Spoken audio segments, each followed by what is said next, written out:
Hello everyone, very good morning to all of you. मैं doctor Vijesh Ranjan आप लोग का स्वागत करता हूं अपने यूट्यूब चैनल केबीसी विन पे। दोस्तों, आज 19 सितंबर है। इस वीडियो में हम लोग कवर करने वाले हैं 18 यानी कल संडे का और आज मंडे 19 सितंबर के करंट अफेयर्स के इम्पोर्टेंट क्वेश्चंस जो आपको केबीसी में काम आ सकते हैं। यदि आप केबीसी की तैयारी कर रहे हैं तो वीडियो आपके लिए इम्पोर्टेंट है, क्योंकि इसमें सारे क्वेश्चन सिलेक्टेड और इम्पोर्टेंट लिए गए हैं।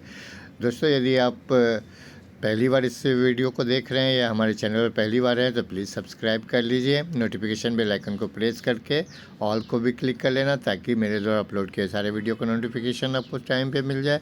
और वीडियो पसंद आए तो लाइक भी कर देना। चलिए शुरुआत करेंगे इम्पोर्टेंट डेज से। तो दोस्तों, 17 सितंबर सैटरडे को वर्ल्ड पेशेंट सेफ्टी डे बनाया गया था। इसके बारे में मैंने अपने टेलीग्राम चैनल पे आप लोग के साथ शेयर किया था इन्फॉर्मेशन। यदि आप अभी तक टेलीग्राम चैनल को ज्वाइन नहीं किए तो डिस्क्रिप्शन में जाके ज्वाइन कर सकते हैं, जहां इंपॉर्टेंट इन्फॉर्मेशन शेयर की जाती है। तो इसके बारे में हम पढ़ चुके हैं। हम सोचे कि वहाँ पे आपको इसमें नहीं मिला होगा वीडियो में, तो आप इसको याद कर लीजिए। 17 सितंबर को वर्ल्ड पेशेंट सेफ्टी डे और कल 18 सितंबर को वर्ल्ड बैम्बू डे मनाया गया है। World bamboo day. चलिए अब आगे चलते हैं। वर्ल्ड बैम्बू ऑर्गेनाइजेशन फाउंडेड, जो एक ऑर्गेनाइजेशन है वर्ल्ड बैम्बू ऑर्गेनाइजेशन, 2005 में इसकी स्थापना की गई थी। इसका हेडक्वार्टर है एंटवर्प, बेल्जियम में। ये इम्पोर्टेंट क्वेश्चन। चलिए अगला क्वेश्चन है, मतलब क्वेश्चन के स्टार्ट कर रहे हैं। पहला question, which country has signed an MOU with the China National Space Agency CNSA to work together on the moon mission. तो दोस्तों, UAE भी मून मिशन के लिए तैयारी कर रहा है। उसने चाइना के नेशनल स्पेस एजेंसी से समझौता किया है, जो उनको सहायता करेगा रोवर बनाने में, डाटा ट्रांसमिशन, उसकी लैंडिंग, ऑब्जर्वेशन, कंट्रोल, सब कुछ में मदद करने वाला है चाइना UAE को। तो एक इम्पॉर्टेंट क्वेश्चन बनता है ये। UAE की कैपिटल जो है अबू धाबी में, दिरहम, UAE दिरहम जो है इसकी करेंसी है। और चलिए बस इतना ही इसमें। प्रेसिडेंट प्राइम मिनिस्टर उतना इम्पोर्टेंट नहीं है इनका। What is the rank of India in the 2022 global crypto adoption index released in सितंबर 2022। सितंबर में जारी 2022 ग्लोबल क्रिप्टो एडॉप्शन इंडेक्स में भारत का रैंक क्या है?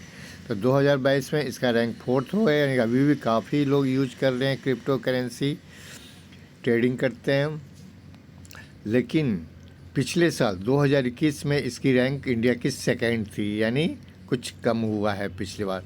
और अभी जो फर्स्ट पोजीशन पे है वियतनाम है, जो यूज करते हैं क्रिप्टो को। हम लोग यूज नहीं करते, लेकिन ट्रेडिंग होती है इंडिया में, बहुत होती है। बहुत सारे क्रिप्टो प्लेटफॉर्म हैं जहाँ पे ट्रेडिंग होती है और लोग कर रहे हैं। ये जो इंडेक्स जारी किया गया है, रैंकिंग, वो क्रिप्टो करेंसी, एक क्रिप्टो करेंसी नहीं, इसका नाम है, हाँ, क्रिप्टो एनालिसिस फर्म, चैनलिसिस बोलते हैं उसको, एनालिसिस फर्म का चैनलिसिस नाम है। और वो जारी करती है इस रैंक को। अब थोड़ा सा इम्पोर्टेंट रैंकिंग देखते हैं, किस चीज़ में इंडिया का क्या रैंक रहा है। तो इंडिया का रैंक 132 रहा है 191 कंट्रीज़ के बीच में। ह्यूमन डेवलपमेंट इंडेक्स में HDI में इंडिया का रैंक 132 132। और कितने कंट्री के बीच में? 191 कंट्री के बीच में ह्यूमन डेवलपमेंट इंडेक्स, जिसको जारी करता है UNDP। रिसेंटली करंट अफेयर का क्वेश्चन था, मैंने अपने वीडियो में इसको कवर किया था।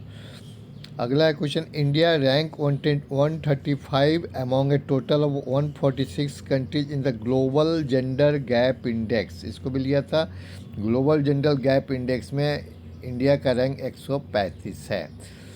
एक नीचे एक और इसके साथ इंफॉर्मेशन है, Australian capital Vienna has been ranked as the world most liveable city in the report global liveability index 2022। तो ऑस्ट्रेलिया की कैपिटल जो वियना है, सबसे ज़्यादा रहने के लिए लाइवेबल सिटी है, वो इंडेक्स में टॉप किया है ऑस्ट्रेलिया की capital Vienna.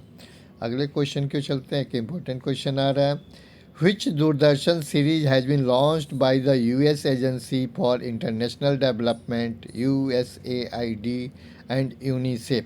US Agency for International Development USAID UNICEF द्वारा और यूनिसेफ द्वारा कौन सा दूरदर्शन श्रृंखला की शुरुआत की गई है? तो दोस्तों उसका नाम है दूर से नमस्ते। याद रख लीजिए, इंपॉर्टेंट क्वेश्चन बनता है। यह एक काल्पनिक हिंदी श्रृंखला है जिसमें आपको एजुकेशन से संबंधित सारे, जैसे अभी कुछ दिन पहले भी एक आया था, उसके बारे में आगे बात करेंगे। तो इसमें एजुकेशन से संबंधित सारी चीज़ें होंगी, खास करके जो महामारी फैली थी उसके बाद कौन कौन सी दुनिया के सामने चुनौती आई। तो ईद से दूर से नमस्ते से आपको समझ में आ रहा होगा ये कोविड से संबंधित है, यानी कोविड के बाद जितनी दिक्कतें हुई हैं उसके बारे में इसमें इंफॉर्मेशन होगी। तो दोस्तों, United state agency for international development is an independent agency of the US federal government. US government का एक इंडिपेंडेंट एजेंसी है। इसका हेडक्वार्टर वाशिंगटन में है। इसके फाउंडर थे जॉन एफ कैनेडी। 1961 में इसकी स्थापना की गई थी, 3 नवंबर 1961 को। अगला क्वेश्चन है, which company has signed an MOU with Indian Institute of science IISc? नाम सुना होगा।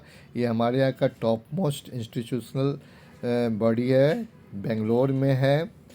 और यहाँ से जनरली रिसर्च करने के लिए लोग यहाँ पढ़ने जाते हैं, जो IIT का से भी जाते हैं, मतलब IIT के लेवल के एग्ज़ाम होते हैं यहाँ पे, एडवांस IIT एडवांस। तो यहाँ पे ऊर्जा के क्षेत्र में अनुसंधान और विकास को बढ़ावा देने के लिए किस कंपनी ने भारतीय विज्ञान संस्थान के साथ समझौता ज्ञापन पर हस्ताक्षर किए हैं? तो दोस्तों वो शेल इंडिया। इसके लिए बारे में एक और चीज़ बता दूँ, ISc में एडमिशन के लिए एग्ज़ाम होता है, जैसे मैंने बताया IIT के लेवल का एग्ज़ाम होता है, एकदम बिल्कुल उससे ऊपर ही माना जाता है इसको। यदि आपने ओलंपियाड वगैरह क्लियर किया हुआ है ना, जो TIEFR मुंबई के द्वारा टाटा का इंस्टीट्यूट है वो करवाती है, जैसे फिजिक्स ओलंपियाड, केमिस्ट्री ओलंपियाड, उसमें भी टॉपर को ही डायरेक्ट एडमिशन लेते हैं। अगला क्वेश्चन है नहीं, इसके साथ चलिए अगला क्वेश्चन है, researchers from the IISc have designed a new method to deliver a vaccine candidate for dash. तो दोस्तों, जैसे हम जानते हैं टीबी के लिए पैदा होते ही BCG का इंजेक्शन लग जाता है, टीका लग जाता है बच्चों में काफ़ी कारगर भी होता है। यहाँ तक सुनने में आया था कि जिनको BCG का टीका लगा हुआ था उनको कोविड नहीं हुआ। बस सुनने का, ये प्रूफ नहीं है, बस मैं ऐसे ही चर्चा कर रहा हूँ जैसे उस समय ये सब चर्चा हो रही थी। लेकिन बड़े एडल्ट लोगों के लिए कोई वैक्सीन नहीं है टीबी के लिए, और इसलिए टीबी के मरीज बहुत संख्या में है। तो एक ISc के जो शोधकर्ता है इसके लिए एक वैक्सीन बनाएंगे टीबी के लिए। और कुछ टेक्निकल वर्ड है, नहीं समझ में आएगा, उतना जानने की ज़रूरत नहीं है, मैं उतना डिटेल टाइम नहीं बर्बाद करना उस पर। अगला क्वेश्चन है, which IIM has signed a pact with an Indian Institute of Corporate Affairs to collaborate on offering long term joint courses? तो IIM जम्मू। किस IIM ने लंबी अवधि के लिए संयुक्त पाठ्यक्रमों की पेशकश पर सहयोग करने के लिए भारतीय कॉर्पोरेट मामलों के जो संस्थान है IICA के साथ एक समझौता हस्ताक्षर किया है? तो याद रखिए सिर्फ IIM जम्मू। आगे चलते हैं। Who among the following minister has presented inspire award to 60 startup? निम्नलिखित में से किस मंत्री ने 60 स्टार्टअप को इंस्पायर पुरस्कार प्रदान किया? 2-3 क्वेश्चन बन जाता है, इंस्पायर पुरस्कार क्या है, किसको दिया जाता है? तो ये डॉक्टर जितेंद्र सिंह हैं।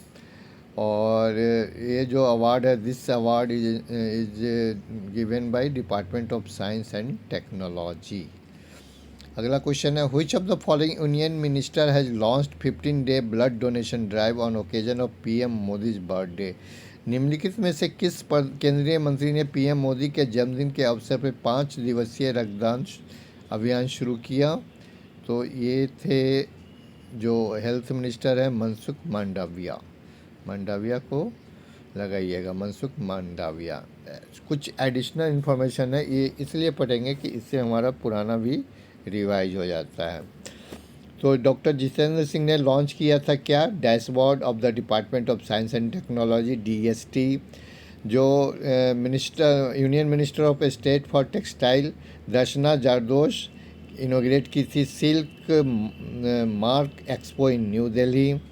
आईबी मिनिस्टर जो है I and B minister Anurag Thakur launch किए थे आज़ादी क्वेस्ट। तो ये 3 इंपॉर्टेंट इन्फॉर्मेशन था साथ में, तो इसको हम लोगों ने रिवाइज कर लिया। अगला क्वेश्चन है, in which state India's first lithium ion cell factory was inaugurated. Important question है। इसको क्या, आंध्र प्रदेश में इसका शुरुआत किया गया, उद्घाटन किया गया है लिथियम आयन सेल का। तिरुपति में कहाँ पे हुआ है, तो ये तिरुपति में है, तिरुपति में हुआ है। Currently India imports lithium ion cells primarily from China और साउथ कोरिया से मंगाते हैं। अब सब कुछ ठीक ठाक रहा तो हम खुद बनाएंगे इसको। आंध्र प्रदेश की कैपिटल, चीफ मिनिस्टर हैं जगनमोहन रेड्डी और गवर्नर है विश्वभूषण हरिचंदन। ब्लैक बक इनका ऑफिशियल एनिमल है। मैंने इसलिए इसको पढ़ना शुरू किया कि इस animal bird dance flower fruit दिया हुआ, तो ये जानना जरूरी है। कैपिटल तो अमरावती है, आप लोगों को पता है। ऑफिशियल एनिमल ब्लैक बक है। ऑफिशियल बर्ड इंडियन रॉलर है। ऑफिशियल डांस कुचिपुड़ी है, ये बहुत इंपॉर्टेंट है, कुचिपुड़ी बहुत बार पूछा गया। ऑफिशियल फ्लावर वाटर लिलीज है। ऑफिशियल फ्रूट मैंगो है। अगले क्वेश्चन की ओर चलते हैं। Who is the author of the book title मुस्कुराते चांद लम्हे और कुछ खामोशियाँ। मुस्कुराते चंद लम्हे, नॉट चांद, मुस्कुराते चंद लम्हे और कुछ खामोशियाँ। तो ये इनके राइटर कौन है, इसका राइटर है जीवेश नंदन। एक्टर मनोज बाजपेयी ने मुस्कुराते चंद लम्हे और कुछ खामोशियाँ नामक पुस्तक का विमोचन किया है, तो ये भी एक क्वेश्चन बन जाता है इसमें किसने विमोचन किया। और राइटर कौन है, जीवेश नंदन है। The book is a collection of poems, it has been authored by Jeevesh Nandan. ठीक है, ये क्या है, ये retired IAS officer of UP cadre, 1987 batch के आईएएस ऑफिसर थे, रिटायर्ड हैं अभी। कुछ इंपॉर्टेंट बुक्स को यहाँ पे रिवीजन कर लेंगे। Anfield barrels, India's wild story, Bloomsbury, Richa Mishra, पहले भी पढ़े हैं। On board my years in BCCI, Ratnakar Shetty. The millennial Yogi, a modern day parable about reclaiming one's life, Deepam Chatterjee.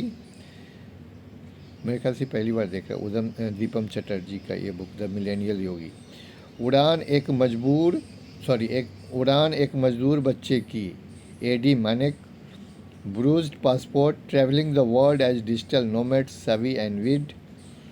और फियरलेस गवर्नेंस, किरण बेदी। ये क्वेश्चन पूछा गया था अभी केबीसी में, तो हटाइए इसको, आगे बढ़ते हैं। और हाई वैल्यूड क्वेश्चन था किरण बेदी वाला, इसको भी जिस दिन पूछा गया था क्वेश्चन केबीसी में, उसी दिन सुबह में मैंने इसको अपने वीडियो में लिया था और शाम को केबीसी द्वारा एक क्वेश्चन पूछा गया था।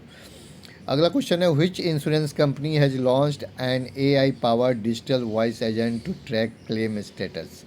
दावे की स्थिति को ट्रैक करने के लिए किस बीमा कंपनी ने AI artificial intelligence powered digital voice agent launch किया है, तो आईसीआईसीआई लॉम्बार्ड ने। आगे चलते हैं। Who has been conferred with France top civilian honour Knight of the Legion of Honour, Swati Piramal. France के शीर्ष नागरिक सम्मान Knight of the Legion of Honour किसे सम्मानित किया गया, स्वाति पिरामल को। उन्हें व्यापार, विज्ञान और भारत फ्रांस संबंधों को मजबूत करने के क्षेत्र में उन्हें योगदान के लिए सम्मानित किया गया है। और इसके साथ इंफॉर्मेशन है, इन 2006 she was also awarded the night of the order of merit. France की जो सेकेंड हाईएस्ट सिविलियन ऑनर है वो भी दिया गया था 2006 में, तो मेरिट था ये है Knight of the Legion of Honour, दोनों याद रखिएगा। अदर अवार्ड में चलते हैं, कुछ देख लेते हैं, कुछ ना कुछ यहाँ पे हमारा रिवीजन हो जाएगा। मिस दिवा यूनिवर्स, दिविता राय कर्नाटका की बनी है। लिबर्टी मेडल किसको मिला था, लिबर्टी मेडल जो यूएसए के द्वारा दिया गया था, व्लादिमीर जेलेंस्की जो यूक्रेनियन प्रेसिडेंट है उनको दिया गया। यूनेस्को का पीस प्राइज फॉर्मर चांसलर जो थी एंजेला मर्केल, उनको मिला। और JC Daniel award Malayalam film maker KP Kumaran को। फिल्म इंडस्ट्री में कंट्रीब्यूशन के लिए दिया गया था। JC Daniel award Malayalam film maker KP Kumaran को। यूनेस्को पीस प्राइज ये भी हमने कवर किया हुआ था, German chancellor Angela Merkel, farmer German chancellor.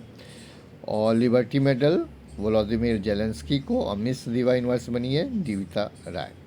Next question चलते हैं। Who has become India 76th grand master in सितंबर 2022। तो अभी अभी रिसेंटली प्रणव आनंद बने हैं। ये अभी वहाँ प्रणव आनंद बने हैं, कहाँ खेल रहे थे, अभी कहीं खेल रहे थे, अभी मैंने न्यूज़ में पढ़ा था इसको। तो ये याद नहीं आ रहा, आएगा तो बताता हूँ। तो ये अभी 76 बने हैं, ये याद रख लीजिए, अभी रिसेंटली बने हैं। तो 75 कौन है? वी प्रणव, ये है प्रणव आनंद। 75 ग्रैंड मास्टर थे वो बी प्रणव थे। 74 वाले राहुल श्रीवास्तव। और 73 भारत सुब्रमण्यम। 3 याद कर लिए। और पहला तो आप सबको पता है, विश्वनाथ आनंद। जनरली तमिलनाडु तेलंगाना के ही बनते हैं। देखिए, हाँ, यहाँ आ गया question. In World Youth Chess Championship who won the open under 16 category in Mamaia in Romania. विश्व युवा शतरंज चैंपियनशिप में रोमानिया के मामिया में ओपन अंडर 16 वर्ग में किसने खिताब जीता है? तो प्रणव आनंद ने।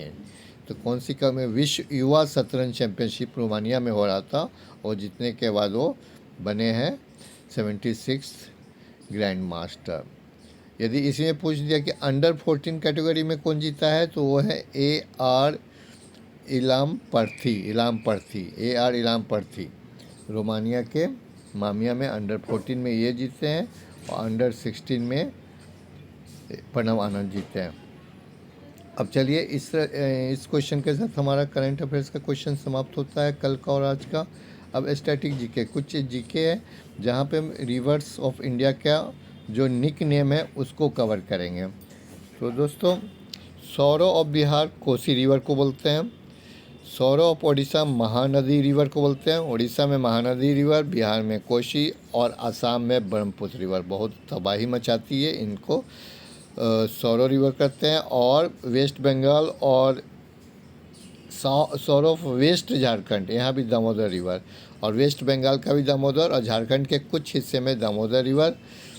इस तरह से रिवर ऑफ सौरज दामोदर रिवर को ही बोला जाता है। और डॉटर ऑफ सन सूरज की बेटी यमुना रिवर को बोला जाता है। अब देखिए, इम्पोर्टेंट थोड़ा सा और क्वेश्चन है। एक चीज़ याद रखिए, जो मैंने पिछले एक वीडियो में बताया अभी था। एक होता है दक्षिण गंगा, साउथ गंगा, एक होता है दक्षिण की गंगा, दोनों अलग अलग है। और वृद्ध गंगा, देखिए, साउथ गंगा और वृद्ध गंगा पूछा जाए तो गोदावरी रिवर है। साउथ गंगा और वृद्ध गंगा गोदावरी रिवर है। और गैंगेज ऑफ साउथ इंडिया पूछा जाए तो वो कावेरी रिवर है। गैंगेज ऑफ साउथ इंडिया, इतना बड़ा क्वेश्चन हो या दक्षिण की गंगा, तब होगा कावेरी रिवर। इसको अर्ध गंगा भी बोलते हैं, कावेरी रिवर को। Life line of Andhra Pradesh Godavari river है, जो साउथ गंगा है, वृद्ध गंगा है। और life line of south India Kaveri river है। तो दोस्तों, और भी कोई क्वेश्चन आएंगे तो उसको मैं आप लोग के सामने लेके आऊँगा। वीडियो पसंद आया हो तो लाइक कर देना। कोई फीडबैक देना चाहते हैं तो कमेंट्स बॉक्स में लिख सकते हैं कि कैसे इस तरह के वीडियो को बेहतर बनाया जा सके। तो आज के लिए बस इतना ही। Thank you very much.